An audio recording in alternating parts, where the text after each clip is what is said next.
ஸ்தோத்திரம். கர்த்தருக்கு பிரியமானவர்களே, இந்த நாளிலும் கூட கர்த்தருடைய நாமத்தினாலே சங்கீதம் 103வது அதிகாரத்துல 3வது வசனத்தையும் 4வது வசனத்தையும் வாசிக்க வேண்டும். சங்கீதம் 103, 3 மற்றும் 4 வசனங்கள். அவர் உன் அக்கிரமங்களை எல்லாம் மன்னித்து உன் நோய்களை எல்லாம் குணமாக்கி உன் பிராணனை அழிவுக்கு விலக்கி மீட்டு உன்னை கிருபையினாலும் 2 வசனங்கள் 3வது வசனம் 4வது வசனம் முடிச்சா உன்னை கிருபையினாலும் இரக்கங்களினாலும் முடிசூட்டி. இப்ப இந்த வசனத்தை பார்க்கும் பொழுது இந்த வசனத்துல அந்த 2 வசனத்துல 4 விஷயங்கள் சொல்றாங்க. என்ன அப்படின்னா, உன் அக்கிரமங்களை எல்லாம் மன்னித்தார், உன் நோய்களை எல்லாம் குணமாக்கினார், உன் பிராணனை அழிவுக்கு விலக்கி மீட்டார், அழிவின் குழியிலிருந்து தப்புவித்தார். Who forgives all your iniquity, who heals all your diseases, who redeems your life from the pit. அழிவின் குழியிலிருந்து உன் வாழ்க்கையை அவர் விலக்கி மீட்டார், உன்னுடைய பிராணனை அழிவுக்கு விலக்கி மீட்டார். இந்த பரிசுத்த தேவன் அவர் உன்னுடைய அக்கிரமத்தை மன்னிச்சார். நாம் செய்த அக்கிரமங்களை அவர் மன்னித்தார். அடுத்து நம்முடைய நோய்களை எல்லாம் அவர் குணமாக்கினார். 3வதாக அழிவின் குழியிலிருந்து என்னுடைய உயிரை, என் ஆத்மாவை, என் பிராணனை அவர் விலக்கி மீட்டார். இயேசு கிறிஸ்து இந்த பூமிக்குரிய வாழ்க்கையில நமக்கு செய்த நன்மைகள் என்ன அப்படின்னு பார்க்கும்போது, அந்த நன்மைகள்ல மிக முக்கியமான ஒரு நன்மை என்ன சொன்னால், உன் உயிரை, உன் பிராணனை, உன் ஆத்மாவை அழிவுக்கு விலக்கி மீட்டார். ரொம்ப முக்கியமானது. ஏன்னா நான் நோய் ரொம்ப கஷ்டப்பட்டேன், அப்புறம் கர்த்தர் எனக்கு ஜீவனை கொடுத்தா, ஆமா இப்ப நான் நல்லா இருக்கேன், மறுபடியும் சாக மாட்டேயா? லாசருவை கர்த்தர் உயிரோடு எழுப்பினார். எங்க இருந்து வெளியே வந்தான்? மறுபடியும் செத்தானா? சாவலையா? செத்து போயிட்டான். ஆமா, எசேக்கியா ராஜாவுக்கு கர்த்தர் 15 ஆண்டுகளை கூட்டி கொடுத்தார். அவன் செத்துருவே அப்படின்னு கூடியிருக்காரு சொன்னாரு. அப்புறம் அவன் கண்ணீரோடு ஆண்டுடைய சமூகத்தில் அழுது புலம்பினான். அதுக்கப்புறம் சரி போனா பொழைச்சு போச்சுட்டு கூட 15 வருஷத்தை கூட்டி கொடுத்தாரு. அதுக்கப்புறம் செத்துட்டான உயிரோட இருந்தானா? செத்துட்டான். கர்த்தருக்கு பிரியமானவர்களே, கர்த்தர் என்னை காப்பாற்றினார், கர்த்தர் எனக்கு உயிர் கொடுத்தார், எனக்கு ஜீவன் கொடுத்தார். அப்புறம் மறுபடியும் சாக, மறுபடியும். கர்த்தருக்கு பிரியமானவர்களே, இந்த பூமிக்குரிய வாழ்க்கையில உனக்கு மரண பயம் இருக்கக்கூடாது. சாவை குறித்து நீ பயப்படக்கூடாது. மரணமே உன் கூர் எங்கே, பாதாளமே உன் ஜெயம் எங்கே?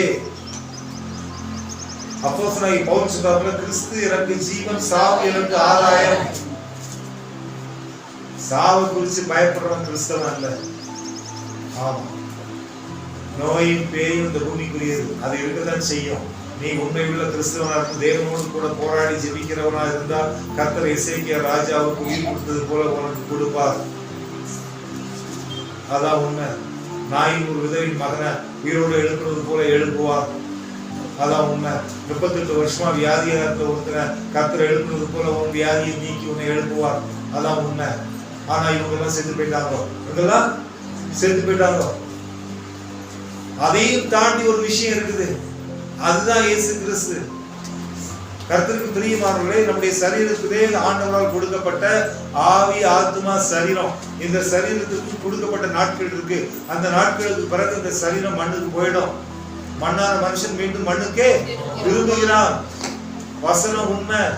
அதனால்தான் மோசே ரொம்ப அழகா சொன்னாரு. 80 வயசுல ஆண்டவர் மோசேயை கூப்பிட்டார். Please come for my ministry, என்னுடைய ஊழியத்துக்கு வாழ்ந்து கூப்பிட்டார். ஐயோ என்னால முடியாது, நான் ஒரு மந்த நாள், நான் ஒரு திக்குவாய், வயசாயிடுச்சு, போற கட்ட, இந்த போற நேரத்துல என்ன போய் ஊழியத்துக்கு கூப்பிடுறீங்களே? மோசேக்கு நல்ல தெரியும், மனுஷனுடைய ஆயுசு நாட்கள் 70, பலத்தின் மிகுதியினால். சொன்னது யாரு? மோசே. 90ஆம் சங்கீதம் யாருடைய ஜெபம்? மோசேயின் ஜெபம். மோசே சொன்னாரு 80 வயசு தான் கட்ட வேல்யூ, அதுக்கப்புறம் 10 வருஷம் எக்ஸ்ட்ரா 90 70 வயசு தான் வேல்யூ. அதுக்கப்புறம் 80 அவ்வளவுதான். அந்த 80 கூட என்னால பஸ்ல ஃபுட்பால்ல நிக்க முடியாது, ரன்னிங் ரேஸ்ல கலந்துக்க முடியாது, தன்னிச்சையா எந்த காரியத்தையும் செய்ய முடியாது. எங்க போனாலும் பெரியவருக்கு ஒரு சேர போடு சொல்லுவாங்க, என்னால எதுவும் பண்ண முடியாது. அதுதான் அவங்ககிட்ட அந்த தயக்கம் இருந்துச்சு. ஆனா கர்த்தருக்கு பிரியமானவர்களே, எப்போ ஜீவனை குறித்த பயம் அவனை விட்டு போச்சுதோ, தேவனை நடத்துகிறார் என்ற உணர்வு அவனுக்குள்ள வந்துச்சோ, கர்த்தர் எசேக்கியாவுக்கு கொடுத்தது 15, ஆனா மோசேக்கு கொடுத்தது 40. அல்லேலூயா. 55 வயசுல 15 வருஷத்தை எசேக்கியாவுக்கு கொடுத்தார். கதறி கெஞ்சி புலம்பி கூத்தாடி அழுது புரண்டு 15 வருஷம் எக்ஸ்ட்ரா வாங்கினார் எசேக்கியா ராஜா. ஆனா மோசே அழல, புலம்பல்ல, கண்ணீர் விடல, தரையில கிடந்து உருளல, கர்த்தருடைய ஊழியத்தை மட்டும் செஞ்சா. கர்த்தர் அவன் கூட இருந்தாரு 40 வருஷம் எக்ஸ்ட்ரா. எத்தனை வருஷம்? அப்ப விஷயம் எங்க இருக்குது? அழுது புலம்புறதுல இருக்கா, கர்த்தரோடு இணைந்து பயணம் செய்வதில் இருக்கா? ஆமாங்க. கர்த்தருக்கு பிரியமானவர்களே, நீ தேவனுக்கென்ற வைராக்கியம் உள்ளவனாக, தேவனுக்கு அடுத்த எல்லா காரியங்களிலும் உண்மை உள்ளவனாக, எபிரேயர் 3வது அதிகாரத்தில் மோசேயை குறித்து சொல்லப்பட்டிருக்கிற ஒரு அற்புதமான சாட்சி. மோசே தேவனுடைய வீட்டில் எங்கும் உண்மை உள்ளவன். ஆண்டவருக்கு அடுத்த காரியத்துல எல்லாத்துலயும் உண்மையா இருக்கிறவன் மோசே. அதனாலதான் கண்ணா, நீ கையில தடி வச்சிருந்தாலும் உனக்கு எக்ஸ்ட்ரா 40 வருஷம். எத்தனை வருஷம்? தேவன் எங்க எதை செய்யணும் அதை அவர் செய்வார். அவர் அவருடைய பிள்ளைகளுடைய மனநிலைமையை பார்க்கிறது. அப்போ இந்த இடத்துல இங்க சொல்லக்கூடிய அருமையான வார்த்தை, அவர் நக்கிரமங்களை மன்னித்தார், நோய்களை குணமாக்கினார். எல்லாத்துக்கும் மேல என்னன்னா பிராணனை அழிவுக்கு. இதுதான் அருள்நாதர் இயேசுடைய வாழ்க்கையில செய்த மிகப்பெரிய நன்மை. என்ன? உன் பிராணனை அழிவுக்கு விலக்கி நீத்தார். அல்லேலூயா. நான் தேவனுடைய வீட்டுல சந்திரகலா சிஸ்டர் பார்ப்பேன், நான் தேவனுடைய வீட்டுல பிரேம்குமார பார்ப்பேன், நான் தேவனுடைய வீட்டுல விஜயா சிஸ்டர் பார்ப்பேன். அல்லேலூயா. இதுதான் அழிவில்லாதவர்கள் நாம். இந்த பூமிக்குரிய எந்த சக்தியும் நம்மளை அழிக்க முடியாது. நாம் விசேஷித்தவர்கள், மரணத்தை ஜெயித்தவர்கள். அல்லேலூயா. இந்த தில்லு எப்ப வரும்னா, நீ கடவுளோடு பயணம் செய்யும்போது மட்டும்தான் வரும். அல்லேலூயா. அது வரைக்கும் வராது. ஐயோ, அந்த கருப்பு உருவம் என்னையே முறைச்சு பார்க்குது, என்னையே நீ திருப்பி அதை முறைச்சு பாரு. அது போய் எப்படி பார்க்கணும்? திருப்பி அதை அது ஒன்று முறைச்சு பார்க்கணும். நீ திருப்பி அப்படியே முறைச்சு பாரு, அப்படியே முறைச்சு பாரு.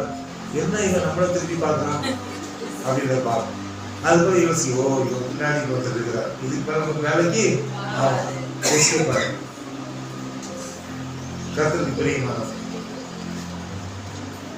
தேவன் நம்மோடு கூட இருக்கிறவர், தேவன் நம்மோடு கூட இருக்கிறவர். அப்ப கடந்த நாட்களில் ஒரு வெள்ளிக்கிழமையே எனக்கு தெரிஞ்ச ஒரு பேய் பிடிச்ச கேஸ் சரணியா கூப்பிட்டு வந்தான். ஆமா, ஒரு பையனை கூப்பிட்டு வந்தாங்க. சண்டே தான் ஈவினிங் சர்வீஸ். ஈவினிங் சர்வீஸ்ல மொத்தமே நாங்க எப்பவுமே ரொம்ப விசாலமா கைகளை நீட்டி ஆசிச்சு இப்படியெல்லாம் ஆராதிக்கலாம். இருக்கிறதே 15 பேர் தான் இருப்போம், அதிகபட்சம் 20-25 அவ்வளவு. அப்போ நேரம் உட்கார்ந்து தம்பி வாலிப பையன். அப்போ ஆராதனை ஆரம்பிச்ச உடனே அவன் வந்து பயங்கரமா அலக்கடிக்க ஆரம்பிச்சான். சத்தம், யார் அவன் சொல்றான், சத்தம் அவ்வளவுதான். ஜெயமலையா பாக்குறாரு, என்ன நடக்குதுன்னே தெரியலையே அப்படின்னு சொல்லி. நானும் பார்த்தேன், இங்க யாருமே பெரியவங்க யாருமே இல்லை, எல்லாம் லேடிஸ் எல்லாம் பயந்து இன்னும் கொஞ்சம் சத்தம் போட்டு இது பண்ணா அவ்வளவுதான், எல்லாம் கிச்சனுக்குள்ள ஓடிடுவாங்க போய். அது மாதிரி இருந்துச்சு. என்ன பண்ணுறது, சரி ஒரு சின்ன ஜெபம் பண்ணிட்டு, ஏன்னா இந்த டைம் சரியில்லை, அவ்வளவுதான், என்ன பண்ணுவேன்னு தெரியாது, அவ்வளவுதான். ஒன்று ஒரே அமக்கணும், மல்ல கடிச்சுக்கிட்டு அவன் வாலிப பையன். சரி என்ன பண்ணிடலாம் அனுப்பிச்சிடுவான்னு சொல்லிட்டு ஒரு ஜெபம் பண்ணிட்டு நான் வீட்டுக்கு போக சொல்லுவேன்.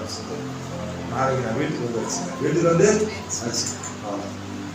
வீட்டுக்கு அனுப்பிச்சு கர்த்தருக்கு பிரியமானவர்கள், ஒரு சில பிசாசுகள் ஜெபத்தினாலும் உபவாசத்தினாலும் நன்றி வெளியே போக. ஆமா, அதனால அவன் நல்லா சாப்பிட்டு போட்டு தெம்ப வந்து உட்காந்துருக்கான். அதனால வீட்டுக்கு போயிடுவோம். அன்னைக்கு வாசிங் போட சொல்லிட்டோம். அப்புறம் நான், ரமேஷ் பிரதர், ஜேம்ஸ் பிரதர், பிரபு எல்லாம் சேர்ந்து நம்ம வீட்டில் உட்காந்து போனோம். போயிடும் கர்த்தருக்கு பிரியமானவர்கள், அங்கே போயிட்டு அங்கே ஜெபம் பண்ண ஆரம்பிச்சு. ஆரம்பத்தில் அதே போதான் அவ்வளோதான். கிறிஸ்துவத்தில் இருக்கிற பரிசுத்தவான்கள்லாம் சங்கிலி போட்டாங்க. என்ன போட்டாங்க?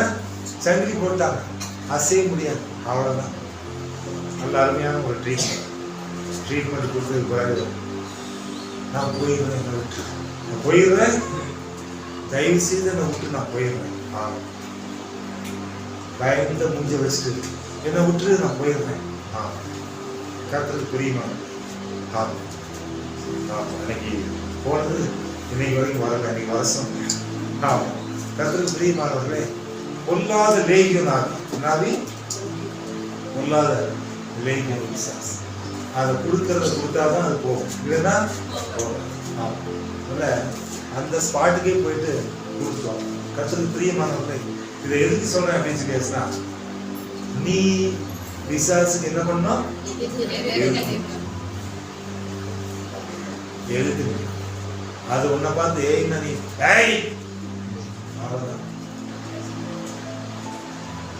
ஆண்டவர் பிசாசுகளை அதட்டினார். என்ன பண்ணாரு?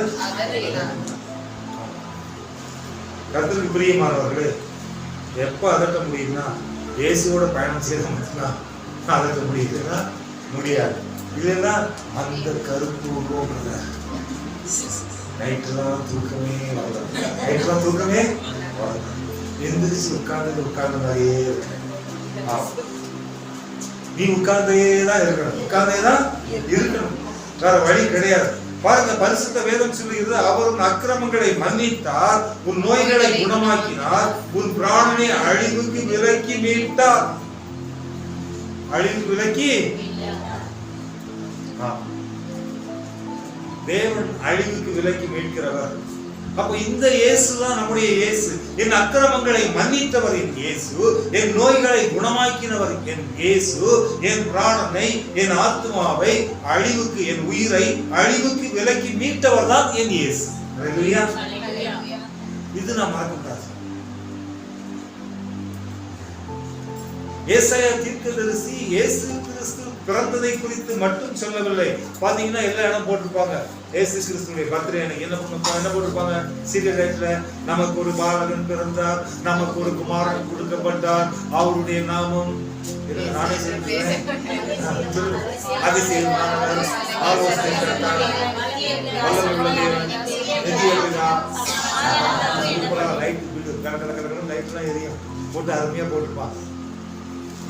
அங்கேயும் வந்து சட்டம் பாத்தீங்களா? நைட்டு 10 மணி 11 மணி ஒரே போலீஸ், ஒரே அமங்கலமா இருக்கு. அவர் பிறந்தது முக்கியம் இல்லைங்க, அவர் எதுக்காக பிறந்தார் அப்படிங்கறத முக்கியம். அல்லேலூயா. இயேசு கிறிஸ்துவினுடைய பிறப்பை குறித்து மட்டும் ஏசாயா தீர்க்கதரிசி சொல்லவில்லை, அவருடைய மரணத்தையும் அந்த மரணத்தினால் உண்டான ஆசீர்வாதத்தையும் அதே ஏசாயாவின் புத்தகத்திலே அவர் சொல்லி இருக்கிறார். அல்லேலூயா. கர்த்தருக்கு பிரியமானவர்களே, பரிசுத்த வேதம் சொல்லுகிறது, ஏசாயாவின் புத்தகம் 53வது அதிகாரம் 11-12. அவர் தமது ஆத்துமா வருத்தத்தின் பலனை கண்டு திருப்தியாவார். நல்ல தெளிவா படிங்க பாருங்க. ஆத்மா கிடையாது, ஆத்ம வருத்தத்தின் ஆத்ம பலனை கண்டு திருப்தியாவார். என் தாசனாகிய நீதிபரர் தம்மை பற்றும் அறிவினால் அநேகரை நீதிமான்களாக்குவார். அவர்களுடைய அக்கிரமங்களை தாமே சுமந்து கொள்வார். அவர் தம்முடைய ஆத்துமாவை மரணத்தில் ஊற்றி அக்கிரமக்காரரில் ஒருவராக எண்ணப்பட்டு அநேகருடைய பாவத்தை தாமே சுமந்து அக்கிரமக்காரருக்காக வேண்டிக் கொண்டது நிமித்தம் அநேகரை அவருக்கு பங்காக கொடுப்பேன். பலவான்களை அவர் தமக்கு கொள்ளையாக பங்கிட்டுக் கொள்வார். அல்லேலூயா. பாருங்க இங்க வசனம் சொல்லுது பாருங்க, ஆண்டவருடைய வார்த்தை பாருங்க, அவர் தமது ஆத்தும வருத்தத்தின் பலனை கண்டு அப்படின்னு என்னன்னா அவருடைய ஆத்துமாவை இந்த பூமியில ஒப்பு கொடுத்தாரா இல்லையா? சந்தோஷமா ஒப்பு கொடுத்தாரா? பாட அனுபவித்து ஒப்பு கொடுத்தாரா? சிலுவையில் அடிச்சு நொறுக்குனாங்களா இல்லையா? வருத்தத்தை சிந்தாங்களா இல்லையா? ஆமா, ஈட்டி எடுத்து விழாவில் கொடுத்தாங்களா இல்லையா? கொஞ்சம் கொஞ்சமா அணுவா சித்திரவதை பண்ணி அவரை கொண்டாங்களா இல்லையா? அப்ப அவருடைய ஆத்மா வருத்தப்பட்டுச்சு அல்லது அப்படி சிரிச்சுட்டு வருத்தப்பட்டுச்சு. மகா வருத்தம், மகா நிந்தனை. அதான் சொல்லுது, அவர் தமது ஆத்ம வருத்தத்தின் பலனை கண்டு அவர் ஓன அழுதாரா திருப்தியானாரா? திருப்தியானார். He satisfied. He satisfied for his crucifixion. அவருடைய அந்த சிலுவையின் மரணத்தை நினைத்து அவர் திருப்தியானார் என்று வசனம் போட்டு. எவ்வளவு ஆச்சரியமான ஒரு காரியம். தேவன் அவருடைய ஆத்தும வருத்தத்தின் பலனால் திருப்தியானார். ஏன்னா அவரை பற்றும் அறிவினால் அவர் அநேகரை நீதிமான்களாக்குவார் அப்படின்னு போட்டுட்டா இல்லையா? அப்போ இயேசு கிறிஸ்துவை குறிச்சு அவருடைய சத்தியத்தை குறிச்சு உனக்கு தெரிய தெரிய தெரிய நீ பாவியாவே இருப்பியா, நீதிமான மாறுவியா? இயேசு கிறிஸ்துவை குறிச்சு நல்லா தெரியும். ஏசாயா 5வது அதிகாரத்தை விழுந்து விழுந்து படிச்சிருக்கிறார். அதுல குடிகாரன் பாதாளத்துக்கு தான் போவான். பாதாளத்துல அந்த பாதாளத்துக்கு பிசாசு எல்லாம் வாய எப்படி தந்துக்குமா? எல்லாரும் சொல்லுங்க, எப்படி தந்துக்குமா? எவ்வளவு அழகா படிச்சிருக்கீங்க, இவ்வளவு தூரம் சொல்றீங்கன்னா உண்மையிலே புள்ளியே. ஆமா, அந்த பிசாசு அந்த பாதாளத்துல வாயை எப்படி தந்துக்குமா? குடிகாரன் செத்துட்டான்னா நேர போய் அது வாயில தான் விடுவாங்க, விழுங்குவது போல.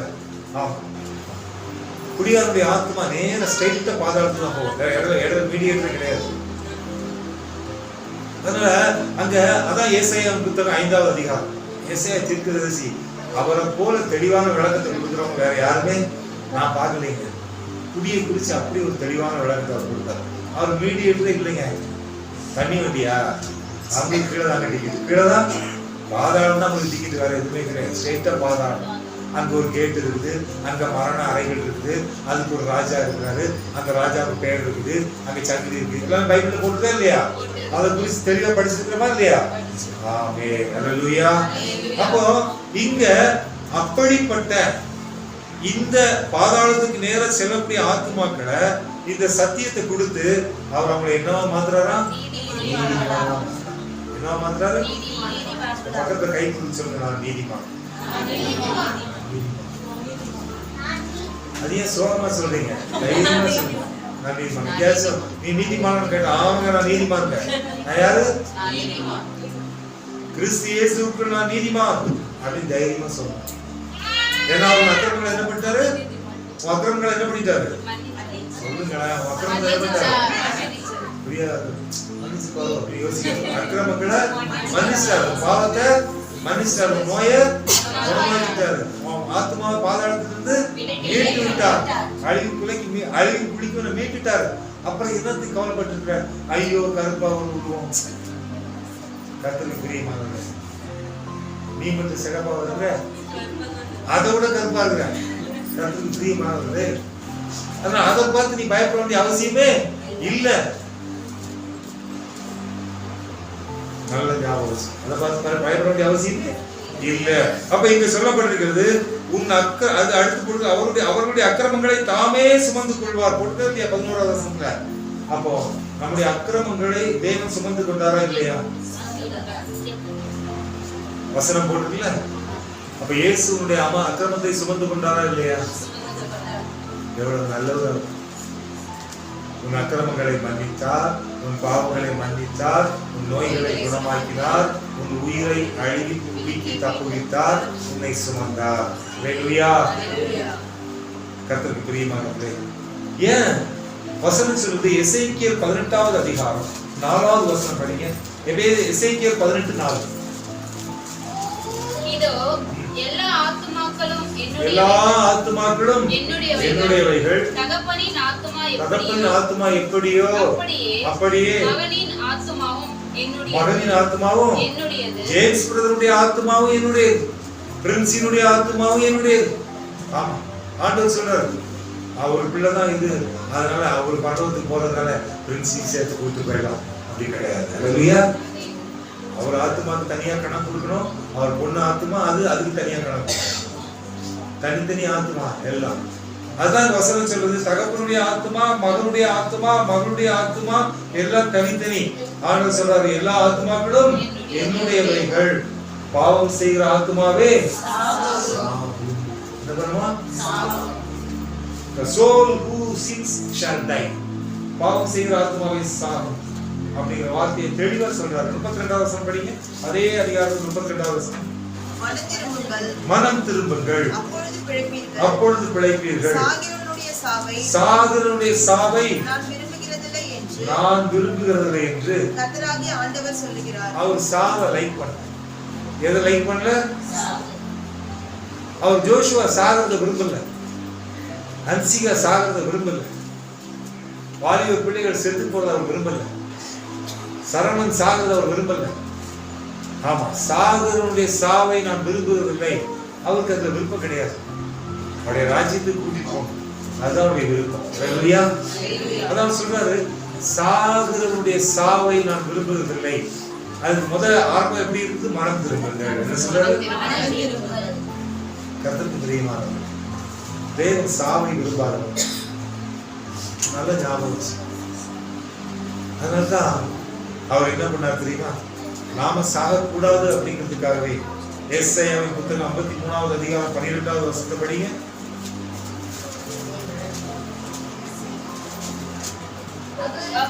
அவர் தம்முடைய ஆத்துமாவை, யாருடைய ஆத்துமாவை?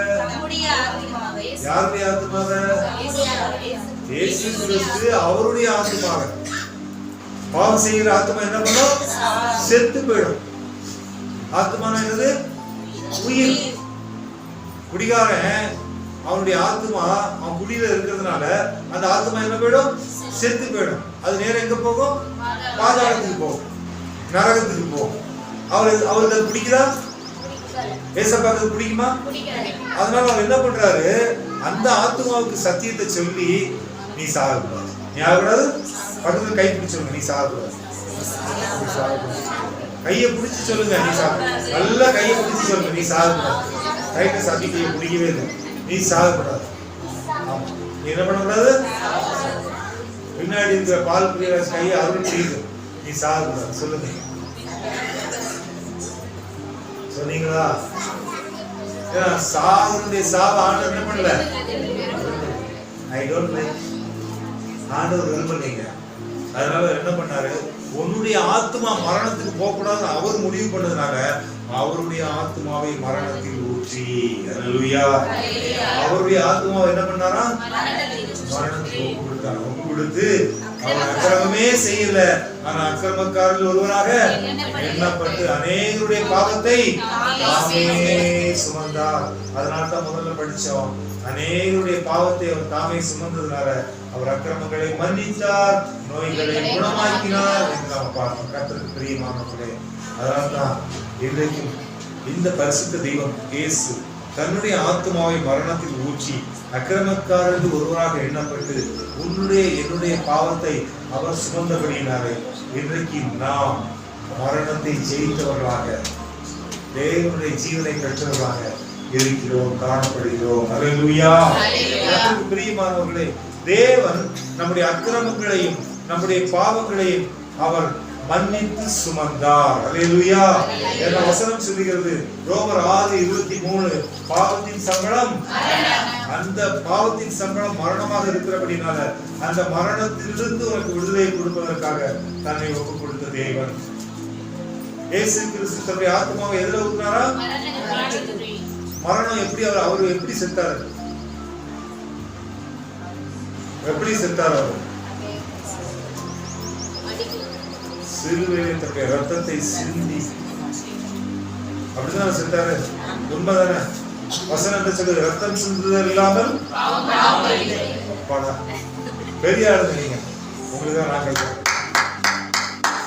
எவ்வளவு அழகா வசனத்தை மனசுல வச்சிருக்கீங்க. ரத்தம் சிந்துதல் இல்லாமல் பாவ மன்னிப்பு, அதனால அந்த ரத்தத்தை அவர் சிந்துறாங்க. அல்லேலூயா. ஈஸியா வசனம் படிங்க. 1 பேதுரு 1:18-19. 1 பேதுரு 1வது அதிகாரம். உங்கள் முன்னோர்களால் பாரம்பரியமாய் நீங்கள் அனுசரித்து வந்த உங்கள் முன்னோர்களால் பாரம்பரியமாய் நீங்கள் அனுசரித்து வந்த வீணான நடத்தினின்று அழிவுள்ள வஸ்துக்களாகிய வெள்ளியினாலும் பொன்னினாலும் வெளியினாலும் உன் பாவம் தீரணுமா? ஆமா. உன் செய்த கழட்டி காணிக்கப்பட்ட போடு. நிறைய பேர் கொண்டு கொட்டிட்டு இருக்கான்.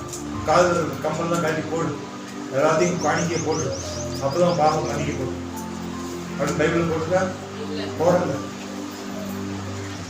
நீ அழிவுள்ள பொன்னினாலும் வெள்ளியினாலும் மீட்கப்படவில்லை என்பதை நீ ஒருபோதும் மறந்து போகாதே.